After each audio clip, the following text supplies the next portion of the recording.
Hi friends, అవాజు ఈరోజు మనం ఈ వీడియోలో 28 డిసెంబర్ 2023 నాడు మన ఇండియన్ స్టాక్ మార్కెట్ యొక్క మూవ్మెంట్ ఏ విధంగా ఉండబోతుందో ఈ వీడియోలో మాట్లాడుకునే ప్రయత్నం చేద్దాం. ఫస్ట్ నిఫ్టీ ఫిఫ్టీ విషయం మనం పరిశీలిస్తే మనకున్న డేటా ప్రకారం నిఫ్టీ 50 యొక్క హై వచ్చేసి 21,800 వరకు హై అయితే వెళ్ళడానికి ఛాన్స్ కనిపిస్తుంది. 21,800 హై, 21,800. అదేవిధంగా లో విషయాన్ని పరిశీలిస్తే 21,500 వరకు లో సేల్ రావడానికి స్కోప్ ఉంది.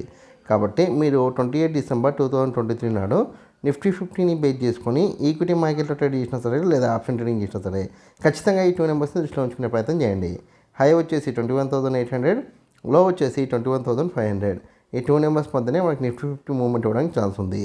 దాని తర్వాత మనకున్న మరొక ఇండెక్స్ బ్యాంక్ నిఫ్టీ విషయాన్ని మనం పరిశీలిస్తే మనకున్న డేటా ప్రకారం బ్యాంక్ నిఫ్టీ యొక్క హై వచ్చేసి 48,600 వరకు హై అయితే వెళ్ళడానికి ఛాన్స్ ఉంది. అదేవిధంగా లో విషయాన్ని పరిశీలిస్తే మనకున్న డేటా ప్రకారం 47,900 వరకు లో సేల్ అవడానికి స్కోప్ ఉంది. కాబట్టి మీరు 28 డిసెంబర్ 2023 నాడు బ్యాంక్ నిఫ్టీని బేస్ చేసుకొని ఆప్షన్ ట్రేడింగ్ చేసినట్టయితే ఖచ్చితంగా ఈ 2 నెంబర్స్ని దృష్టిలో ఉంచుకునే ప్రయత్నం చేయండి. హై వచ్చేసి 48,600, లో వచ్చేసి 47,900. ఈ 2 నెంబర్స్ మధ్యనే మనకి బ్యాంక్ నిఫ్టీ మూవ్మెంట్ ఇవ్వడానికి ఛాన్స్ ఉంది. దాని తర్వాత మనకున్న మరొక ఇండెక్స్ ఏదంటే కనుక ఫిన్ నిఫ్టీ విషయాన్ని మనం పరిశీలిస్తే మనకున్న డేటా ప్రకారం ఫిన్ నిఫ్టీ యొక్క హై వచ్చేసి 21,600 గాను, లో వచ్చేసి 21,300 గాను నమోదు కావడానికి ఛాన్స్ ఉంది. 21,300 లోగా నమోదు కావడానికి ఛాన్స్ ఉంది. కాబట్టి మీరు 28 డిసెంబర్ 2023 నాడు ఫిన్ నిఫ్టీని బేస్ చేసుకొని ఆప్షన్ ట్రేడింగ్ చేస్తే ఖచ్చితంగా ఈ 2 నెంబర్స్ని దృష్టిలో ఉంచుకునే ప్రయత్నం చేయండి. హై వచ్చేసి 21,600, లో వచ్చేసి 21,300. ఈ 2 నెంబర్స్ మధ్యనే మనకు ఫిన్ నిఫ్టీ మూవ్మెంట్ ఇవ్వడానికి ఛాన్స్ ఉంది.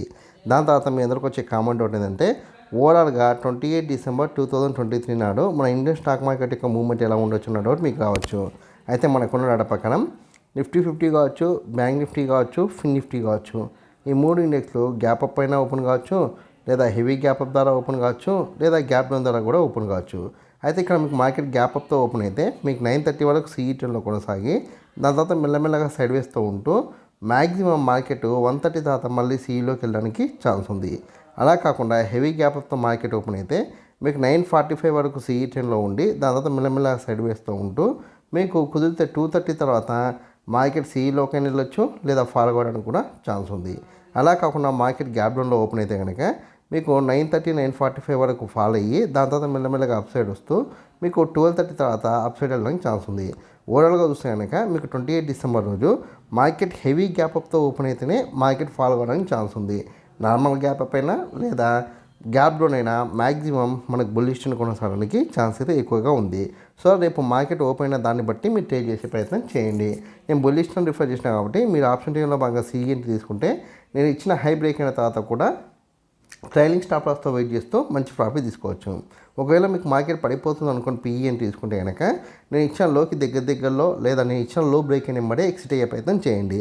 ఎందుకంటే నేను ఇచ్చిన లోని బ్రేక్ చేసి మార్కెట్ అయితే మరీ కిందికి రావడానికి ఛాన్స్ అయితే లేదు. సో ఓవరాల్గా వ్యూ ఇది ఉంటే మ్యాక్సిమం మార్కెట్ బుల్లిష్ ట్రెండ్లో ఉంటుంది, లేకపోతే సైడ్ వేస్ అంటే నేను ఇచ్చిన లోకి హైకి మధ్యలో ఉండడానికి ఛాన్స్ అయితే ఎక్కువగా ఉంది. ఈ వీడియో కనుక మీకు నచ్చినట్లయితే లైక్ చేయండి, కామెంట్ చేయండి, షేర్ చేయండి. ఛానల్ మటుకు ఖచ్చితంగా సబ్స్క్రైబ్ చేసుకోండి. జై హింద్, వందే మాతరం.